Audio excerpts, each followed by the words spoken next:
What's your English level? Basic, intermediate, or maybe advanced? Well, in this video, I am going to test your English and you are going to find out what level of English you have. In the test, there will be a total of 30 questions. In the basic and the intermediate level, you will have 5 seconds to answer. However, for the advanced level, because the questions are harder, I'll give you 10 seconds. I know, Mr. Generous as always. Of course, if you need more time, you can always pause the video to think about your answer. So the first 10 questions are basic level questions. You should get most of them right. If you get more than 4 wrong in this section, you are probably at this level. The next 10 questions will be at an intermediate level. Again, if you get more than 4 wrong in this section, this is probably around your level of English, intermediate or upper intermediate. And the last 10 questions are going to be advanced. These should be the most challenging questions to answer. By the way, if you're not at this advanced level yet, don't worry. I still recommend that you watch the whole video because you'll be able to pick up some new vocabulary, collocations, or learn some new grammar. It will definitely help you to push on to the next level. Anyway, are you ready? Let's get started.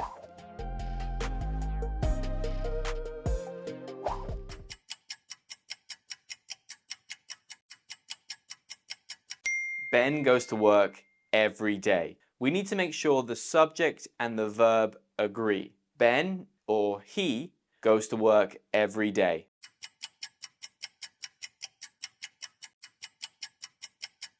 Sorry, but this chair is mine. Mine is a possessive pronoun, and the general rule is that we use it after the noun, whereas my, which also indicates possession, comes before the noun, such as this is my chair, instead of this chair is mine.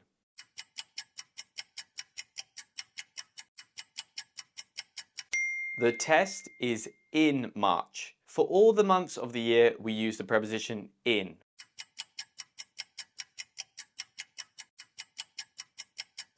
The correct sentence is, he goes to school on foot. For other forms of transport like cars, buses, trains, etc., we use the preposition by. But if someone is walking from one place to another, we say on foot.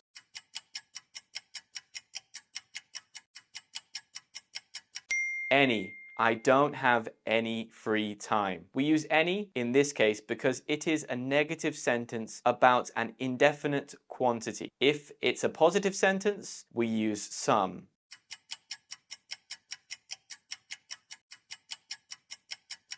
You are such a bad friend. Such comes before an adjective and a noun. So comes before an adjective.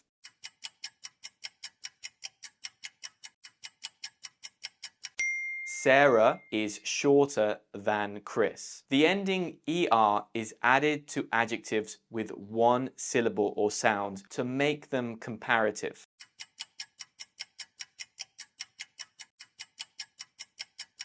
Adjectives that end in ing describe the traits of a noun or pronoun.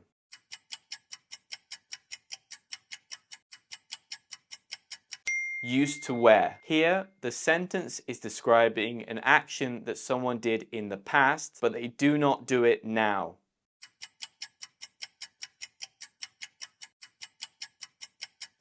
The correct answer here is C. They enjoy hanging out in the park, because after enjoy, we always use the gerund, or in other words, the ing form. Woohoo! That's the end of the basic level. How was it? Not too bad? Good. Remember, if you made fewer than 4 mistakes, you have passed and you are ready for the next level. The next 10 questions are at the B1 and B2 level. That's intermediate and upper intermediate. Of course, the questions will become progressively harder towards the end of this level. Anyway, let's go.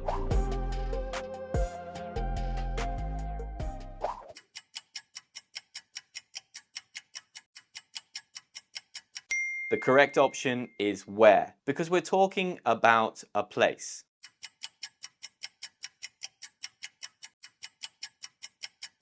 You haven't seen him today, have you? This is a tag question and you need to use the opposite form of the verb in the tag. In the main clause, they use the negative form of the verb. So in the tag, we need to use the positive form of the verb have you.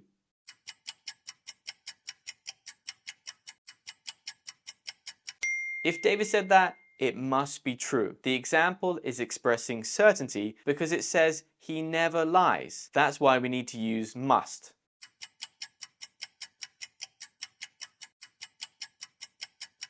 The correct answer is B. This is the third conditional and it is referring to a hypothetical past, so we need to use would, have, and the past participle left.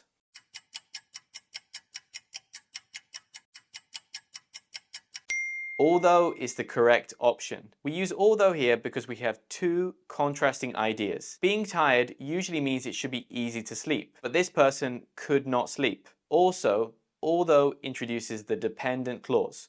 Although I went to bed early last night. The sentence has the pattern IC independent clause, DC dependent clause. However is also used to show contrast, but we use it when there are two independent clauses. So if however were used here, a full stop would have to be used after tired. Without the full stop, the sentence would be a run-on sentence.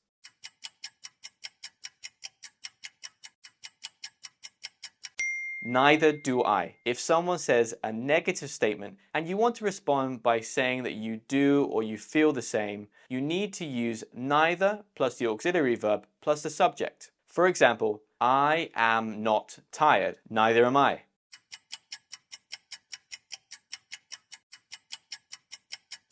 They moved in just the other day. This is a set expression that refers to a recent but unspecified past situation.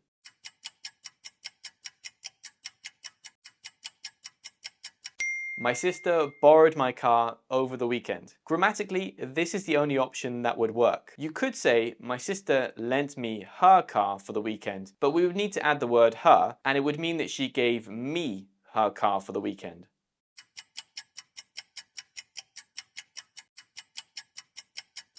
The correct option is had been living. This is the past perfect, and we use it to show that something happened before something else in the past.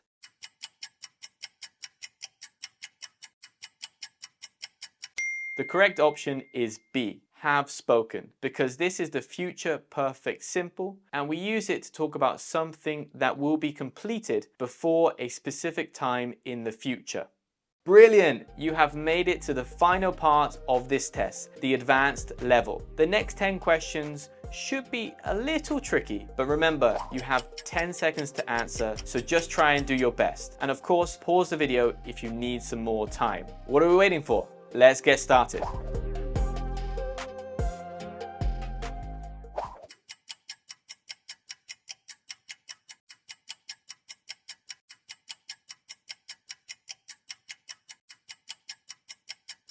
The correct answer is B, as thick as thieves. It's an idiomatic expression that means very close friends.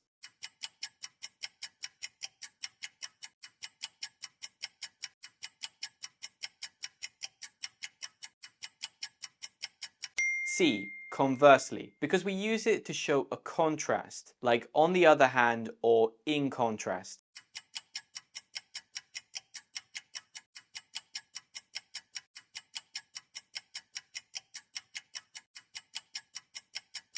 Stephen will be playing in the team in place of me. In place of me is another way we say instead of me.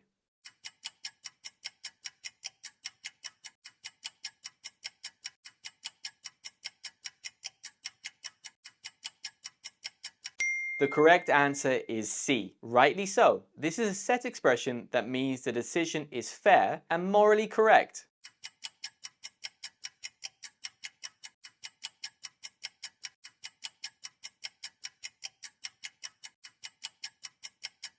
She wanted to win the race, or at the very least, finish second. At the very least is used to indicate the minimum thing that is true, acceptable, desirable, or certain to happen.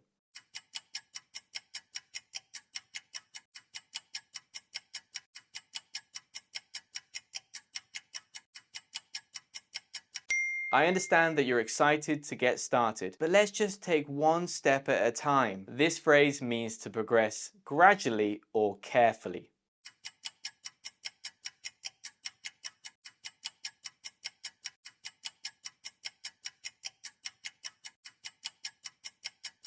The correct answer is a wind-up. A wind-up is a joke or a trick in which someone deliberately tells you something untrue in order to annoy you.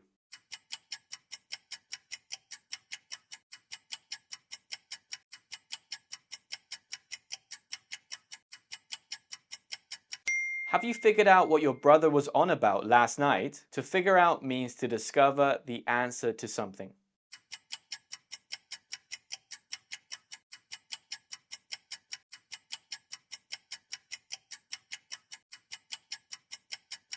The correct answer is A. Affect is the noun, affect is the verb. This sentence requires a noun after the adjective.